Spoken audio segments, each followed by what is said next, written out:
Hello friends, कैसे हैं आप लोग। हमारे YouTube channel study with expert में आप सभी लोगों का स्वागत है। फ्रेंड्स, एक बार फिर हम कुछ इम्पोर्टेंट क्वेश्चन लेकर के आए हुए हैं, उसी पे चर्चा करेंगे। आज का टॉपिक पर्यावरण एवं पारिस्थितिकी से संबंधित है, उसी पे चर्चा करेंगे। ये सब प्रीवियस ईयर के क्वेश्चन हैं, बार बार पूछे जा रहे हैं और कुछ इसमें इम्पोर्टेंट पॉइंट भी दिया हुआ है, उस पर भी चर्चा करेंगे। तो आप सभी लोग बने रहिए, बहुत ही महत्वपूर्ण प्रश्नों का संग्रह, बहुत ही महत्वपूर्ण क्लास होने वाली। तो चलिए टाइम को न वेस्ट करते हुए टॉपिक पे आते हैं। कह रहे हैं पर्यावरण एवं सतत विकास, है ना। पर्यावरण एवं सतत विकास, निम्न में से किस एक का संबंध पर्यावरणीय सुरक्षा से नहीं है। धारणीय विकास, गरीबी कम करना, वातानुकूलन, कागज के थैलों का प्रयोग। तो किसका संबंध पर्यावरणीय सुरक्षा से नहीं है?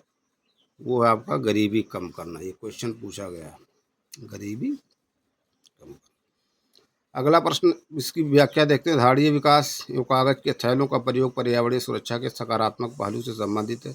वातानुकूलन का संबंध पर्यावरणीय सुरक्षा के नकारात्मक पहलू से है, जबकि गरीबी कम करने से पर्यावरण पर नकारात्मक और सकारात्मक दोनों प्रभाव पड़ते हैं। दूसरे दृष्टिकोण से देखा जाए तो गरीबी का पर्यावरण से प्रत्यक्ष संबंध है, जबकि धारणीय विकास कागज के थैलों का प्रयोग एवं वातानुकूलन का पर्यावरण से प्रत्यक्ष संबंध है।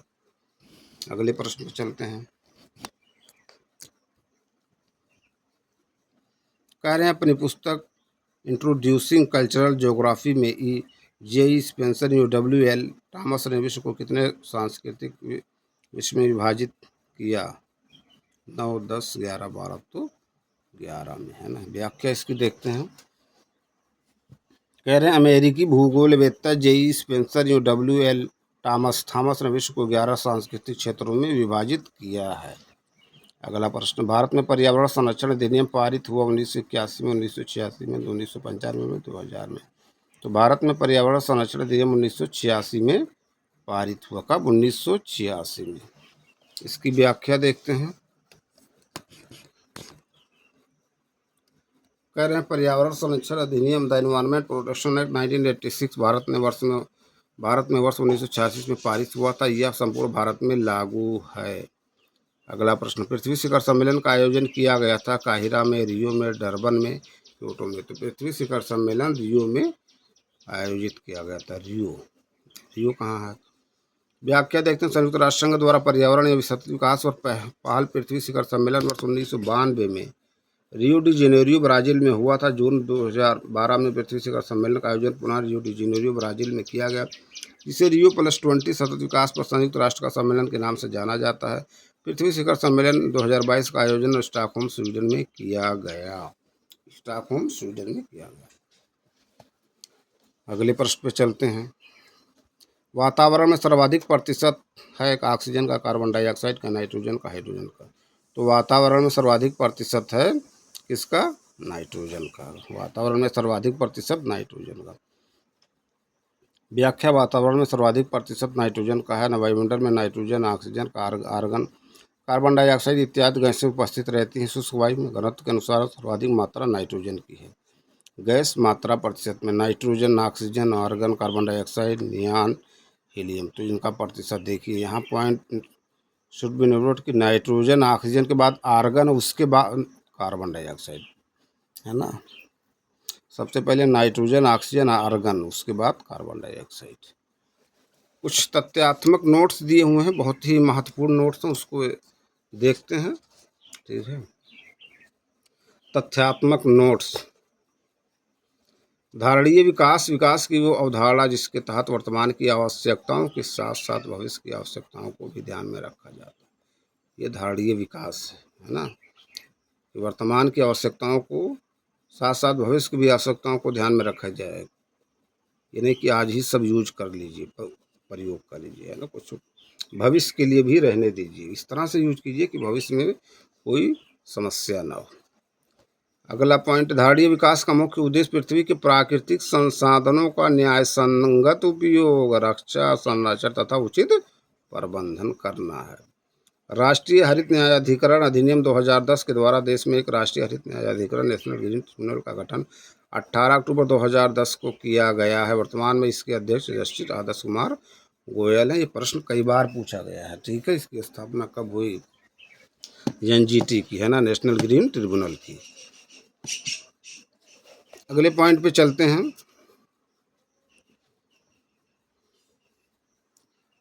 कह रहे हैं वे संसाधन जो हमें प्रकृति द्वारा प्रदत्त होते हैं प्राकृतिक पूंजी अथवा प्राकृतिक संसाधन कहलाते हैं।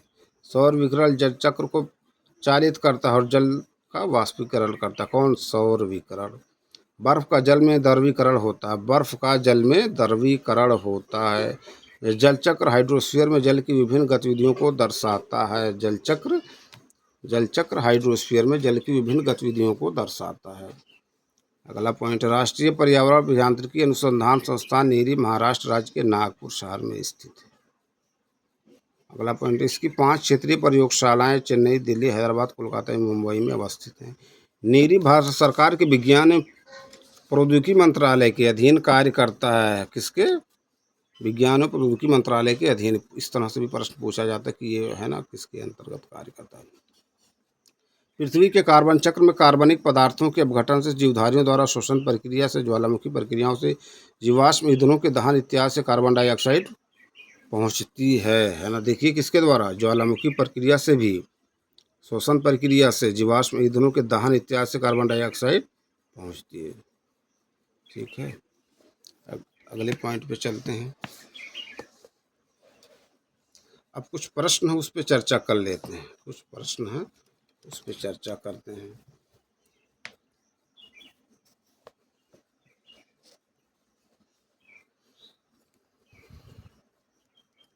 कह रहे हैं ईपीए का पूर्ण रूप है environmental pollution agency, environmental prohibition agency, environmental protection agency, उपरोक्त में से कोई नहीं। तो ईपीए का पूर्ण रूप है environmental protection agency. Environmental protection agency, C option. EPA का पूर्ण रूप एनवायरमेंटल प्रोटेक्शन एजेंसी है। अगला प्रश्न है, नीचे 2 वक्तव्य दिए गए हैं जिनमें एक को अभिकथन है तथा वो दूसरे को कारण कहा गया। अभिकथन है जीवमंडल एक खुला विवृत तंत्र का उदाहरण है। कारण, जीवमंडल में पदार्थ के प्रारंभिक निवेश के बाद पुनः नए पदार्थों का निवेश नहीं हो सकता है, परंतु ऊर्जा के निवेश एवं बहिर्गमन पर कोई प्रतिबंध नहीं होता। पॉइंट गलत। अधोलिखित कोटों से सही उत्तर चुनिए। ए आर दोनों सही तथा आर ए की सही व्याख्या। ए आर दोनों सही परंतु आर ए की सही व्याख्या नहीं है। ए सही है, आर गलत, ए गलत, आर सही। तो इसमें ए सही है, आर गलत है। ए सही है, आर गलत। इसकी व्याख्या देखते हैं। इसकी व्याख्या पे चर्चा करते हैं। बहुत महत्वपूर्ण है इसकी व्याख्या, है ना।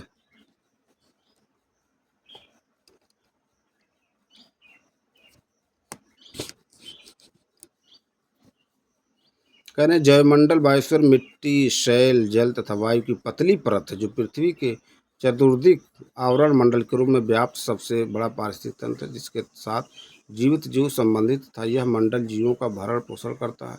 यह एक खुला तंत्र ओपन सिस्टम है क्योंकि इसमें पदार्थों का लगातार निवेश, इनपुट तथा बहिर्गमन आउटपुट होता रहता है। ध्यातव्य कि पारिस्थितिक तंत्र से पोषक न्यूट्रिएंट कभी समाप्त नहीं होते। Point should be noted.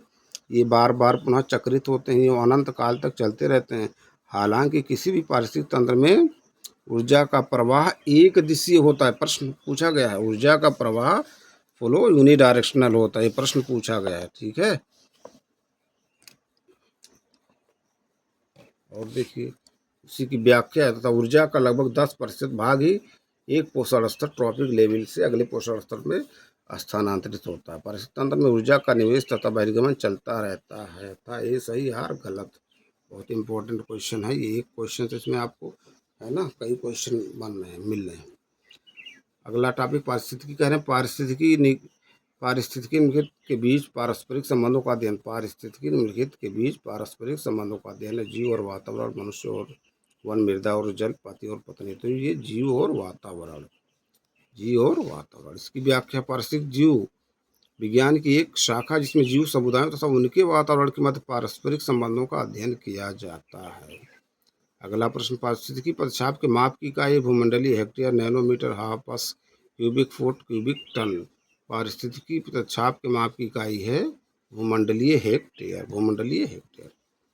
व्याख्या, पारिस्थितिकी पदछाप इकोलॉजिकल फुटप्रिंट के माप की इकाई भूमंडलीय हेक्टेयर है। अगला प्रश्न है, पृथ्वी का सर्वाधिक विरहत पारिस्थितिक तंत्र निम्नलिखित में से कौन है? जयमंडल, जलमंडल, जीवोम, स्थलमंडल, जैवमंडल। तो पृथ्वी का सर्वाधिक वृहद पारिस्थितिक तंत्र जो है वो जैवमंडल है। जैवमंडल व्याख्या, जैवमंडल पृथ्वी का सबसे वृहद पारिस्थितिक तंत्र है। जैवमंडल एक आधारभूत ग्रहीय तंत्र बेसिक ग्लोबल सिस्टम होता है जिसकी जैविक, बायोटिक एवं अजैविक अबायोटिक